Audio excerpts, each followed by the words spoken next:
All right, so now we're going to pick up the action with the pace check for the Lakers after Dennis Johnson's 3-point play. So let's go ahead and click possession and have a look here. 89 is higher than the Lakers' transition rating, so they're not out in transition. 89, we check when it's high like that. You check it's not equal to or greater than the Diox rating for the Celtics. And since it's a set offense, 5 is higher than the Celtics set offense stop. So that just means that the offensive option color of green is the player who has the ball. And again, the more you play, this becomes very quick. You just check that and move on. So again, Kareem has the ball down low. He is the green option. And we're going to see what he's able to do against Parrish. We cycle the numbers. And 44 is within Kareem's post move rating, right? It's higher than his dunk rating and equal to or less than his post rating. And 8 is above Parrish's stop rating of 5. So Kareem Abdul-Jabbar, maybe let's just call it a sky hook. He executes an interior post move, and let's call it a sky hook and see what happens. We click the numbers, and we see that 22 is equal to or less, since 22 is in the inside shot range, and he has a make range of 30 with an asterisk, meaning that it spills over into the defensive players card and the team defense card, and that's covered pretty thoroughly in the instructions. So a make for Kareem. Down here, we do an assist check, and there's no asterisk, so that just means that Kareem made the sky hook, and we give him a made basket, and we move on from there. 6-6 in the early going. All right, so the Celtics inbound the ball after the made basket, and that results in a pace check. So let's click possession and see what happens from there. Go to the team cards. 77 is higher than Boston's transition rating of 20. And so they're in set offense, and 3 is equal to or less than the Lakers set offense rating of 4. So that means there's going to be a forced shot. And the shot is going to be taken by the green offensive option color, and it's going to be a forced jump shot since it indicates outside here. So let's go to, sorry, I clicked the wrong button. Let's go to the Celtics, and that's going to be Larry Bird. So he's going to take a forced jump shot. And he has a 1 through 20 chance of that, really, because you eliminate the individual defender and the team defensive card.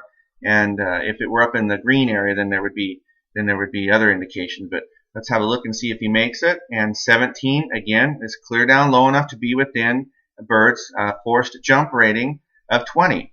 And so the assisting player is highest, since we always check that. And since it was on ball rotation after a forced shot, it doesn't need to have an asterisk.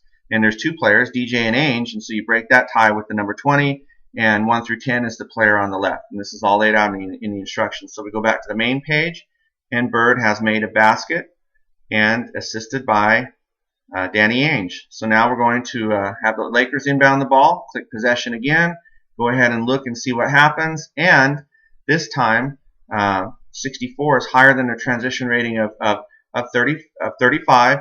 And the Celtics would make a stop, except that the draw foul indicators come up, and that number of 1 is equal to or less than the Lakers' draw foul rating of 5.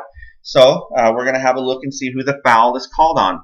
Let's go to the Lakers page and have a look at the defensive players for the Celtics, and it says high 5, meaning the highest player on the floor, which is Danny Ainge, if he has a foul rating of 5 or higher. And since he doesn't, it automatically drops down to the second highest player, which is Robert Parrish. So we're going to give Parrish a personal foul, and since that happened on a set offensive play, it's a non-shooting foul, and play will continue with the new possession for the Lakers in an inbounds play. All right, and because it's an inbounds play for the Lakers, we're going to do 2 things. It's after a non-shooting foul, so we gave Robert Parrish a foul, and also it credited the Celtics with a team foul against the penalty. And the next thing we're going to do is we're going to run an inbounds play, but we're going to use possession here because it's after a non-shooting foul, so a possession is taken off of the board. So we click possession, and because the minute indicator came up, we assign a minute to everybody on the floor, both their total minutes and their consecutive fatigue minutes, and we see that the inbound play is just possession to the green offensive player. So we have a look over here. Again, that's Kareem working down low. And let's go ahead and have Kareem attempt a post-up move against Parrish. So let's cycle the numbers and see what happens.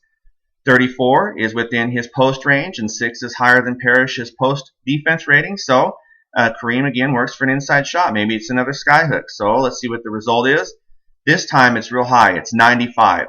So it's clearly above all the ranges that we've laid out in the instructions, etc., etc. And let's have a look on the main page to see if the Lakers are playing with momentum. They're not. So since they're not playing with momentum, the only thing left to check is if he has the ability to kind of make a power move or with athleticism, and you use the number 20 to check against his plus number here. And since it's higher than that, he doesn't. So Kareem misses the shot. So we give Kareem a missed shot down here, and a rebound battle is going to happen. And the rebound location is a tip out between the offensive player, the power forward, and the defensive player, the center. So let's go back to the Lakers page. That's Rambis against Parrish. And again, the rebound location is a tipping out action. So Rambis has a very good offensive rebound rating of -6. The higher the negative number, the better it is, because he takes 6 away from Parrish. So that drops Parrish down to a defensive rebound rating of 1 through 70. So let's cycle the numbers and see what happens. All right, well, it fit in there barely. So 65 is within Parrish's defensive rebound rating, modified, of course, by Rambis, which drops it down to 70, but higher than his outlet rating for either fast break or transition. So he simply rebounds the ball, and then the Celtics are going to run a set court offense or attempt to against the Lakers. So we go back to the main page, give Robert Parrish a defensive rebound, and then we're going to continue from there with a set offense for the Lakers. All right, so let's see how the Lakers fare with a set offense. And because it's a set offense, we're going to click possession. Excuse me, the Celtics, and then let's go to the main page over here, and let's have a look. And because we already determined that it's going to be a set offense, because in the defensive rebound by Parrish there was no outlet, so it's going to be a set offense. So we're really just checking to see if this number 10 is equal to or higher than the set offense rating for the Lakers, and it is. So that means the white offensive option has the ball. So when we look at the Celtics, that is Danny Ainge, and so Ainge has the ball. And let's have him work for a perimeter jump shot against Byron Scott. So let's cycle the numbers. And we see here that 13 is higher than his Ox play rating, but equal to or less than his dish rating, and 4 is higher than Scott's ability to pressure with on-ball defense. And so Danny Ainge, in attempting to work for a perimeter jump shot, is instead going to try and set somebody up for a dish pass. And so what we do is we look for, in the assist section, the number 1 through 100. It happens to be 81, and let's go to his dish column and see where that slots into. And it's higher than the JS rating, and it's equal to or less than the inside shot rating, right? Because that's as high as it can go, 100. And so he's going to try and set up somebody for an inside shot. And because of Danny Ainge's ability, he has the ability to bump that rating up for that player by 3. And so the offensive option color is white. But Danny Ainge is the white offensive option color. So what do? And in the instructions, it gives you a hierarchy. You go up the colors if it's even, and you go down if it's odd. And so the color scheme is starting with green, then down to blue, then black, then white, then red, then white. Green, blue, black, red, white. And so it indicates here that we go down, and it can't get any lower than white. So it's going to move over to Larry Bird as it slots around the hierarchy. So Ainge tries to set up Larry Bird for an inside shot with a bump of +3. So let's see what the result is. We click the buttons, and 3 is certainly within his inside shot rating of 24, which is actually raised to 27 because Ainge bumps that up, and it's a make by Larry Bird. So we go to the main page. Bird gets a made basket, and Danny Ainge an assist. And so we proceed again with a pace check for the Lakers, and let's have a look at the team cards. 41 is higher than their transition rating of 35, and 10 is higher than the set offense stop rating of 3 by the Celtics. The commit foul indicator came up, but it's much higher than the Celtics foul rating of 4. So that just means that in the set offense, the ball goes again to Kareem. So let's have a look here, since he's the green option, and let's cycle the numbers and see what takes place between he and Parrish. 21 is a dunk. He's going to try a dunk, right, because it's in that range, but it's going to be contested because 4 is within Robert Parrish's post-D rating of 5.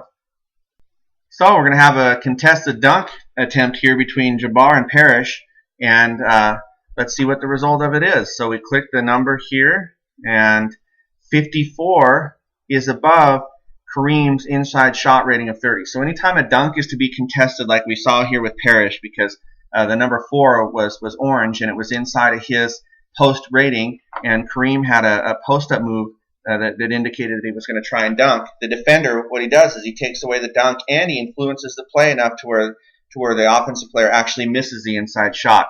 So we're going to click back to the main page, and remember, because it was orange and Parrish made the play, he wins a physical play point for his team. And Kareem actually misses the shot, so we're going to move forward with a defensive rebound battle, which takes place in the key between Kareem and Bird, the small forward. So let's click back over here, and let's see. Bird has a rating of 75. Kareem doesn't adjust that in any way.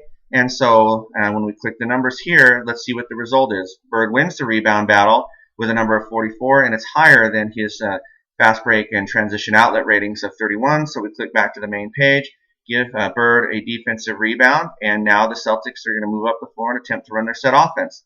We go ahead and click possession, and let's go over to the team card section, and we're not checking for transition, right, because we had a defensive rebound with an outlet possibility, and it was above that, so we don't have a transition chance. But we do see here that we check against 7 and 4 here to determine if the Lakers are able to make a stop on a set offense, and it's above that number, so they don't. And a draw foul symbol came up, which means we check that same number 7 against Boston's offensive draw foul rating, and it's higher than that, so there's no defensive stop and there's no foul drawn, so we simply move forward with the offensive option color player with the ball, and that happens to be Larry Bird. So let's say Bird wants to try and set someone up this time, and so we're going to use his pass column. Let's click the button and see what happens. 77 is higher than his alley-oop number, but equal to or less than his pass rating, and 9 is higher than Worthy's on-ball rating for passes and shots, and so that just simply means that the ball is going to be rotated. And so the offensive option color here of blue tells us that the ball is located to Kevin McHale. And because it's a good ball rotation, that means McHale gets the higher ratings all the way across the board. So let's cycle the numbers and see what that is. And 32 comes up. 32, again, 31 through 60 is the defensive player's range. And because it was a good rotation, that means that they're going to check the J-shot column, the higher of the two. But 32 is certainly within that range. And because it's red, it indicates that there's a possibility that the defender blocks the shot on the attempt, but 6 is higher than his number 2 rating there. And because McHale was taking a little jumper, then there is no interior block chance. So McHale does get the shot on the good ball rotation. And so we go down here and we have a little look here to see who the assisting player would be. And because it was ball rotation, it indicates that the second highest player is on the assist, and there's 3 actually. There's Bird, Ainge, and Johnson all have the same assist rating of 6. And again, in the instructions, it tells you how to break those ties.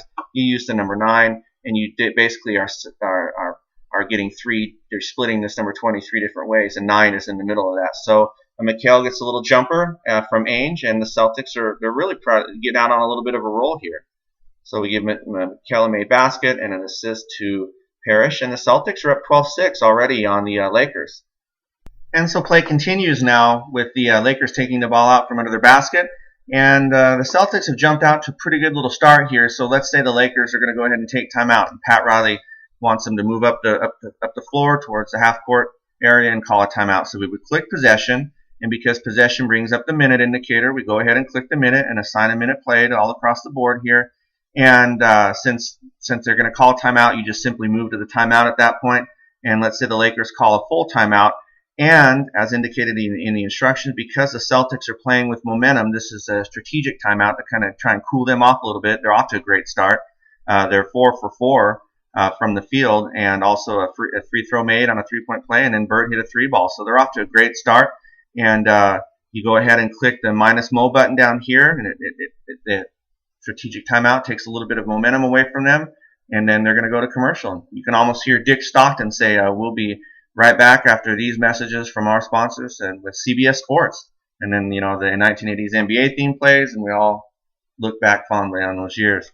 And so now, after a timeout, the Lakers are going to go ahead and get the ball, and we don't do a transition check, right, because it's in the half court. And we don't run an inbounds play. You just simply put the ball back into play after a timeout, and you just check to see if the defense is able to set up effectively. So we click the player result number. Let's go to the teams over here. 49 is not anywhere near the Deox number. 8 is above their foul and their set offensive number and everything like that. And Magic's going to have the ball.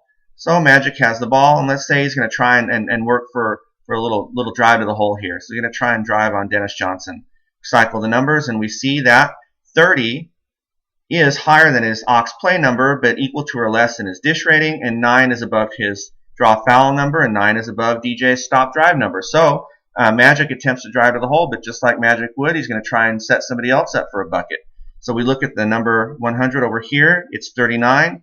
That fits into the J shot area, the jump shot, which goes all the way up from 32 to 62. And because Magic is so prolific at setting up a teammates for offense, it's a bump 7 to whoever gets the jumper. And the offensive option color of black indicates that it's going to be Worthy. So Worthy gets a bump up of 7 all the way across the board. And you'll notice that would put him higher than 30 on his make range. And at that point, you would end it at 7 because it spills over into Bird's area. But you add a 7 to Bird's, which makes it clear up to 44, and then you would add 7 against the Celtics team rating for a jump shot as well. So let's see if Worthy can hit that. We cycle the numbers, and let's have a look at 74, and that's within the team range. So we need to go back to the team cards, and we see that because Magic actually added to the field goal efficiency there for a jump shot, if Magic wouldn't have, then Worthy would have missed that shot because 74 is higher than 70. But Magic creating offense created a scenario where James Worthy was able to hit a jumper after he was set up by Magic. So we give Worthy a made basket and an assist to Magic Johnson.